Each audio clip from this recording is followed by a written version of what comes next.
Ladies and gentlemen, good evening, and welcome to this press conference with Minister Amina Mohamed of the Republic of Kenya. Before I give Minister Mohamed the floor, a few housekeeping points. This press conference involves journalists who are participating in person and also via Webex. If you are participating via Webex and would like to ask a question, please raise your hand by pressing the icon at the bottom of your screen. I would also be grateful if all journalists would please identify themselves and their news organizations before taking the floor. Interpretation in the room will be provided in English, French, and Spanish. The complete bio of Minister Mohamed is available now on the WTO website, and the statement she has just delivered to the General Counsel will be on the site very soon. Minister Mohamed will give a brief opening statement, and then we will take your questions. We will have precisely 30 minutes for this press conference. Minister Mohamed, you have the floor. Thank you very much, Keith. Members of the press, it's an honor and a pleasure to be back in the WTO today and to be speaking with you. I know that for many of you dialing in, this virtual meeting format is a challenge. But I'm grateful to those who have worked, Keith, to make it possible. I've spent the last 2 hours listening to the WTO membership, answering their questions and outlining my vision and experience that I believe I can bring to the role of DG WTO. This vital system is being tested as never before. The WTO was already in difficulties before COVID-19 struck. Its negotiating function had faltered, with only limited successes in the last 25 years, despite the launch of the Doha round of negotiations at the beginning of the century. Trade tensions have increased, and the dispute settlement system has been compromised. There is widespread acknowledgement among WTO members that the WTO is in urgent need of reform. There are 3 key areas where the WTO membership needs to focus: reform, recovery, and renewal. We need to recapture the visionary inspiration of the original architects of the system. Governments must breathe new life into the WTO so it can play a key role in helping recovery from the pandemic and in rebuilding economic resilience. Reviving trade is essential to recovery worldwide, to boosting growth and sustainable development, and to easing the social and economic impact of the COVID-19 pandemic. Once recovery is underway, however, we still face the need to update the trading system to take account of crucial global issues like climate change, the digital revolution, poverty, and sustainable development. The WTO should be where governments come together to cooperate on formulating the best trade policy responses among themselves, share best practices, and reaffirm key principles. The WTO membership does not all share the same reform priorities. This makes it essential for them to work together to build convergence around elements that they can all support. I believe we can break the cycle of despair and enter into a new phase of hope and realism. I know that I have what it takes to be Director General of the WTO, to help the WTO make progress on crucial issues. And I know this because during my time here in Geneva as ambassador and later as minister, I have severally been appointed by the membership to chair WTO bodies. And that includes the ministerial conference. So I'm acutely aware that this is an organization driven by its members. I'm committed wholeheartedly to working collaboratively and inclusively to make this organization work better for not only its members, but for the whole world. As Director General, I would use my extensive experience to support the membership, work with them for reform and renewal of the WTO. I'm a strong advocate for the value of the multilateral trading system and the need to make it more effective. With my candidacy, I intend to offer a fresh perspective, one that is broad and inclusive, ensuring all members are involved in and contribute to decision making. And now thank you very much for your attention, and I welcome your engagement. Thank you. Thank you very much. The first question is for Christian Ulrich of DPA. Christian, you have the floor, please. Hello, Minister Mohamed. Thank you for taking the time to talk to us. This is not your first run. You have tried once before and you were not chosen. What are the lessons that you have learned from that campaign? And why should countries that did not support you at that time, why should they vote for you now? Thank you. Well, let me begin by saying it's just a different time. I enjoyed participating in the selection process last time. I was very supportive of the candidate that was chosen eventually, and I think we should all thank him for the amazing work that he has done during the time that he has held that post. I think that since 2013, when I first ran, to date, the things that I have participated in that make me a candidate that is worth considering. One of them is basically chairing the Nairobi Ministerial. And, you're a journalist, so if you remember, it had been declared a failure before it even started. And we were able to turn that around using my diplomatic skills, my experience here in this house. I told the members that I know the corridors here. I have walked them. I have negotiated in different corners of this corridor to get results for the multilateral trading system. And so we were able to have a very successful ministerial conference. We were able to agree on an agreement that had eluded members for a very long time, the Export Subsidies Prohibition Agreement. And we were also able to agree on an ITA too, that also journalists had said would never happen during the Nairobi Ministerial. And so I'd just like to say that the experiences that I've had since then, the skills that I've developed, my vision as a politician, all this give me hope that in fact this is the right time for me to head this organization. Thank you. Thank you very much. The next question is for Bryce Bashrook and then to Laurent, please. Bryce, you have the floor. Bryce Bashrook with Bloomberg BNA. Bloomberg, thank you for your comments. You mentioned the export subsidies deal in Nairobi. You were part of a small group of negotiators who hashed that deal out in the middle of the night, and then you presented it to the delegations the next day as a fait accompli. I'm wondering, why do you believe this is the right approach to trade negotiations, particularly at a time when a deficit of trust is such a big issue here? Oh, but that's actually not the reality. The truth is that during the negotiations, we were discussing and consulting in different formations. And every time an issue was discussed, we went back to the membership and we negotiated with different groups of memberships because the WTO is a member-driven organization. You also negotiate, you don't negotiate top-down. Yeah, you need to make sure that everybody participates in a negotiation, and at the end of the day, you must have consensus in order for an agreement, right, to be reached and adopted. If there was a feeling that anybody was left out, they could have stopped the negotiations from happening. They could have stopped the agreement from being reached. But I think that Nairobi was a fantastic example of how ministerial negotiating conference should actually work because it was bottom up.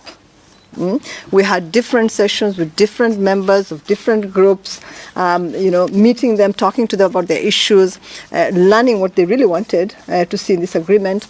And in the end, I think that all of us were very excited about the result of that negotiation. So it's not true that it was negotiated in a closed room. I think that everybody participated and everybody was included. The next question is for Laurent. Laurent, vous avez la parole. Laurent Sierot, Swiss news agency. Minister, the US and your government are discussing a free trade agreement which is highly scrutinized by quite a lot of members. Do you consider it as a potential advantage or a potential obstacle in that race for WTO? Well, I think it's one of very many FTAs. Ours is just beginning. Others have been negotiated, concluded by members of the WTO, and I don't think that it has, in any adverse way, affected either their membership or the issues they're addressing or their participation in conversations here or negotiations here. I think it's a step that needed to be taken by my country.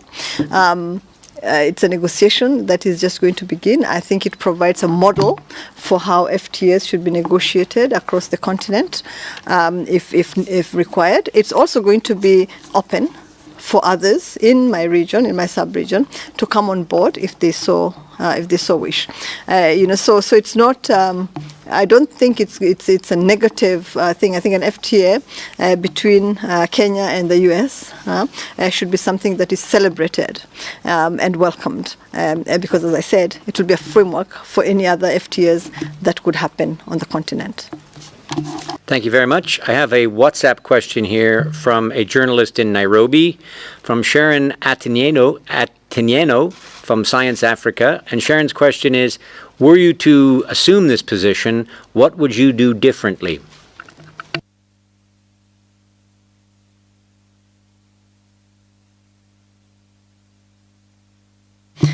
Sharon, I would do a lot differently.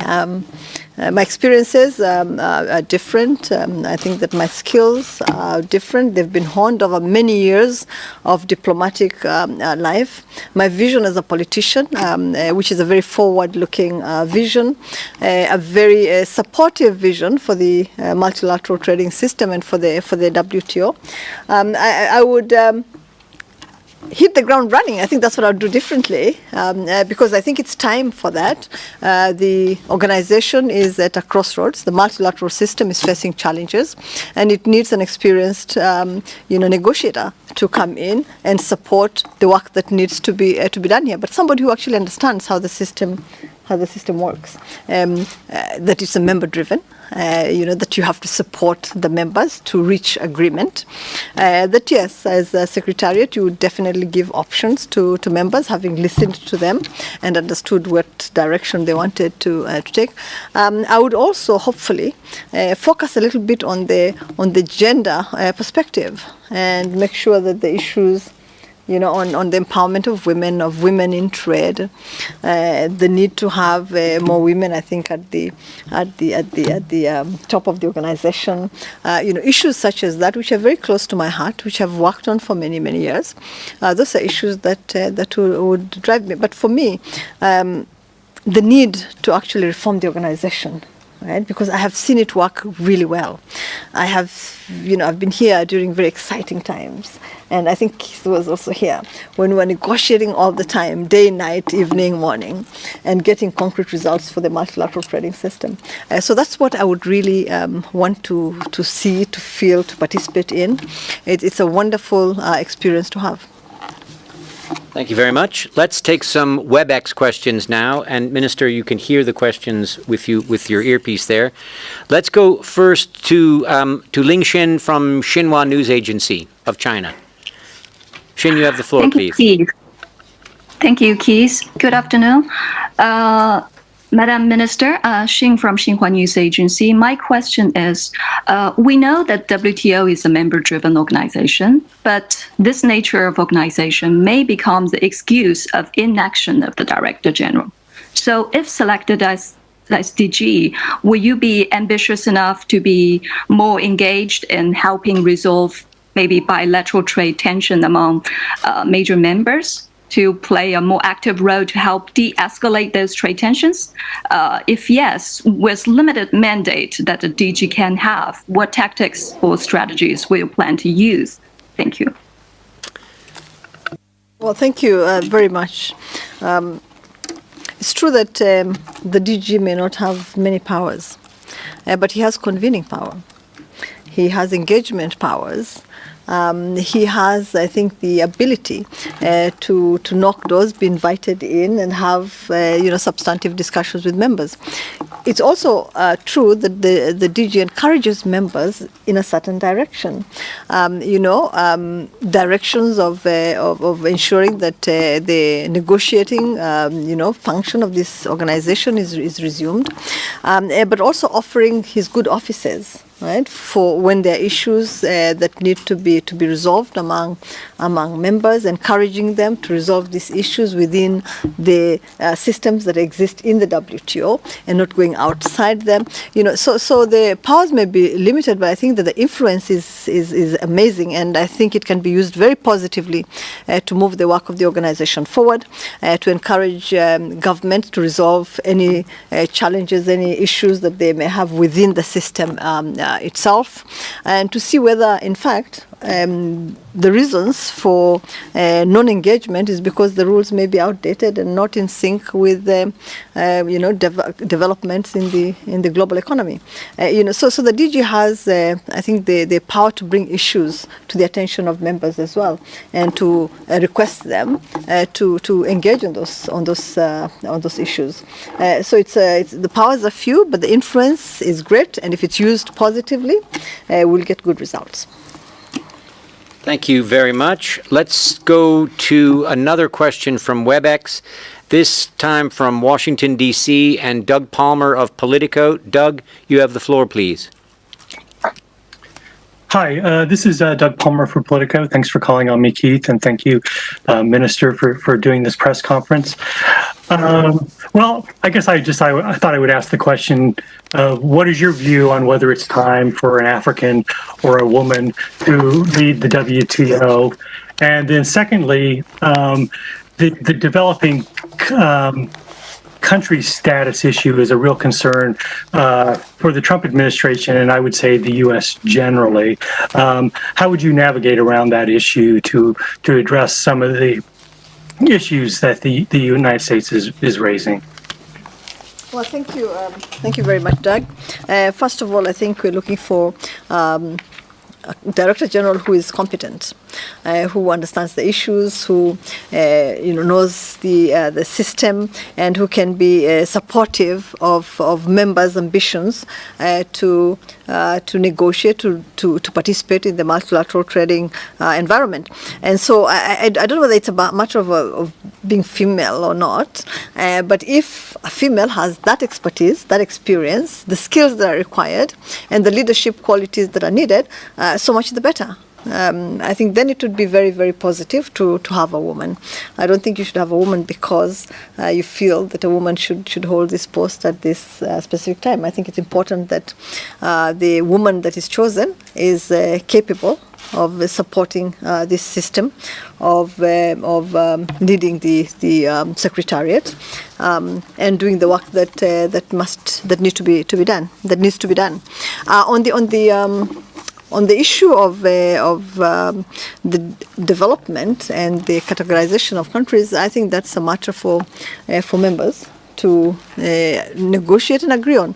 I think the only category of membership that has been defined is the LDCs, and it's defined using UN definitions. So for the rest, I think it's up to the members to work on it, to negotiate, to decide whether that's an issue that is ripe for negotiations and discussions. It's not something that the Director General can discuss or can you can't negotiate a country out of a category as Director General. So I think that it's not part of your job description. Thank you very much. Now let's take a question from the floor, and it's how can you have the floor, please? Good evening, Madam. I'm Angela from Chinese news agency Sina.com. As we can see, you have been a key figure in WTO, and you are such a powerful and influential woman. as we could say, if you have a good solution of reforming the WTO, why you didn't do it before, but you think you can do it now and in a different way? So how that change happened, and also what exactly one person's influence, how important one person's influence is, could weight on the reform of the WTO? Thank you. Well, thank you very much. I think that's an excellent question. The members themselves, the members of this organization, have been talking about the reform of the organization. So it's not something that the WTO Director General is bringing to the table. It's something that the members themselves feel is necessary and that should be undertaken at this time. Now, what they don't agree is on which reforms should take place. But that the organization should be reformed, I think that's agreed. I think it's something that everybody talks about. WTO, and I think that's also something that is well known, is at a crossroads. It either reforms, right, or I think it completely fails. And so the membership needs to agree, to come together and agree on what reforms should take place, what priority they want to attach to the reforms, the sequence of the reforms, how they want to renew this organization so that it can serve them better. That's the decision for the members to take. But I think, I also come from a member state. and the discussions around and the conversations around reform have been going on for a while now at the WTO. When I was here, and that's why I talked about negotiating in different corners of these corridors. The WTO was a beehive of activity. It was a beehive of activity. We managed to amend the TRIPS agreement. Very difficult, but it was possible. Right? Because everybody, right, had that feel-good, and they wanted to achieve something. Everybody was interested in making sure that there were outcomes, concrete outcomes. That's not the case right now. It's different. From 2015, when we had the Nairobi Ministerial and had outcomes, concrete outcomes, ITA, export subsidies prohibition, not much has happened. Not much negotiation has happened in the WTO, and that's why members are talking about the need for reform. But now they actually need to sit down and agree on what reforms should take place. Thank you very much. The next question is for Sebastian from Swiss TV. You have the floor, sir. Thank you very much, Sebastian, Swiss Television. What would be your approach to address the growing trade tensions between the US and China? Be my approach would be, if I had the opportunity to lead this organization, would be to encourage all members to resolve any disputes, any issues that they may have, any tensions within the WTO rules. And that would be the position that I would take, that I would encourage them to do it within the rules. If the disputes are, and the tension is about trade, we have a multilateral trading system that should be used to resolve, those tensions. So I would just refer them to the WTO rules. Thank you very much. Let's take another Webex question, please. This is a question for Ayana Dreyer from Bordelex in Belgium. Ayana, you have the floor, please. Hello. Thank you, Keith. Hello, Madam Mohamed, Ambassador and Minister. I have a question. How concretely would you address the issue of the Appellate Body? What concrete steps would you take if you were there?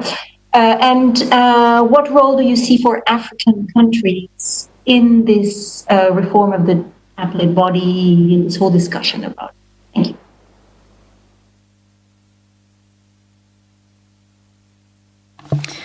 So I chaired the dispute settlement body here at the WTO, and the Appellate Body was the crown jewel.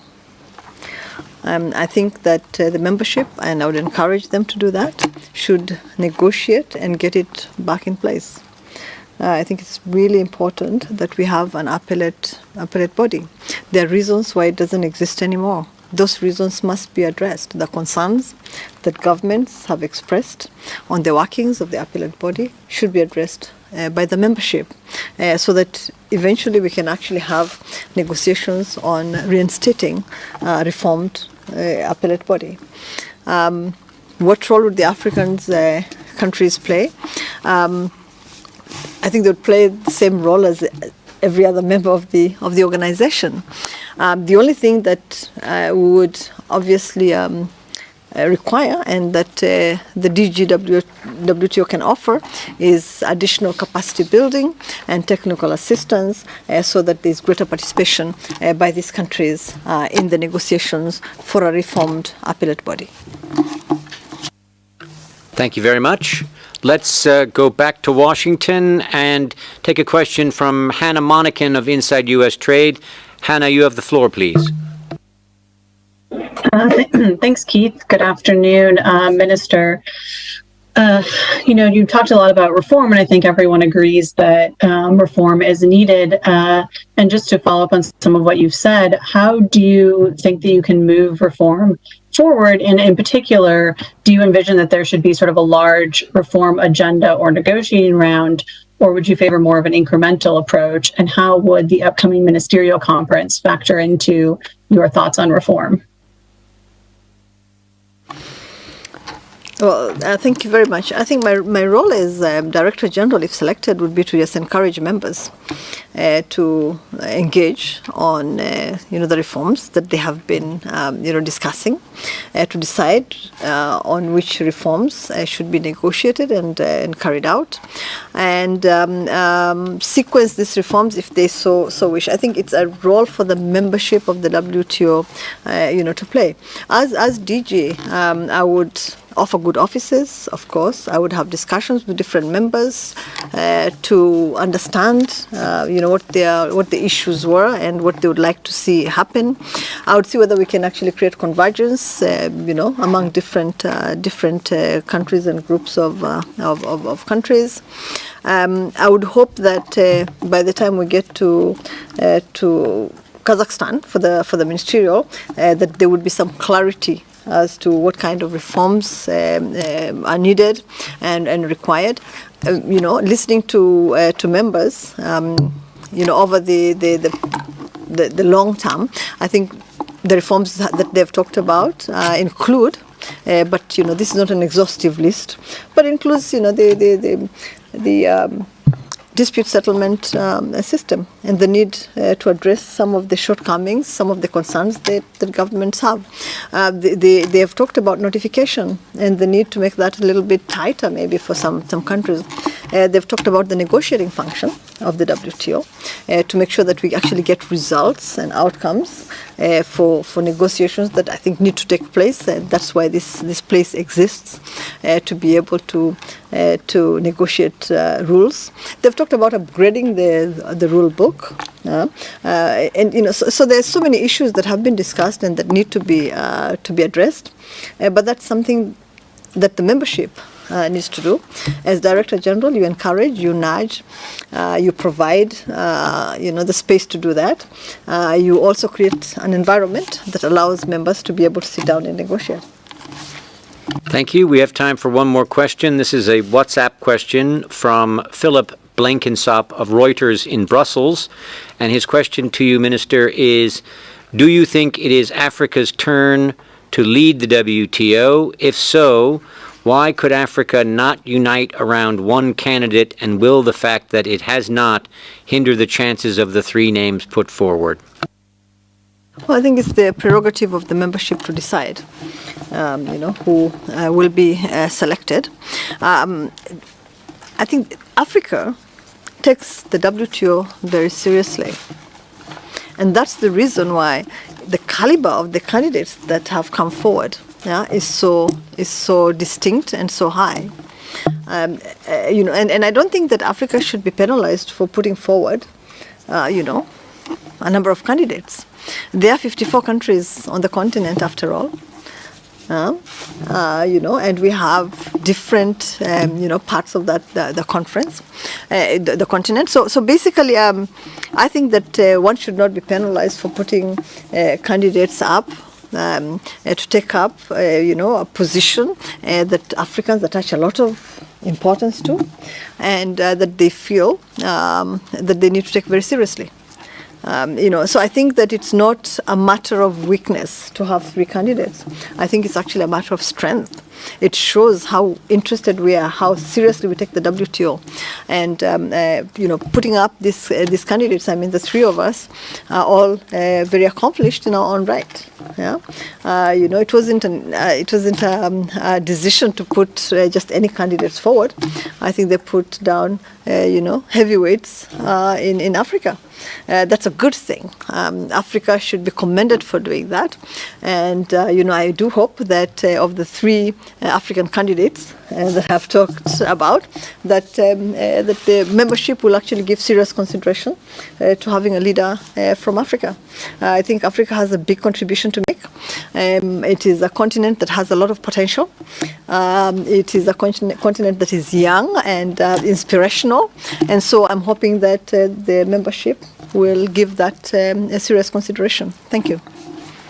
Minister Mohamed, we thank you very much for participating in this press conference. My thanks to all of you for coming, and to all of you who have participated via social media, through Webex and WhatsApp. I would ask, please, that journalists interested in speaking with Minister Mohamed, please do not block this corridor here. If you're interested in speaking with her or members of her delegation, you should meet upstairs in the members' lounge. We cannot have this corridor here blocked, so please keep it free. Thank you again, Minister, and all the best this evening. Thank you again.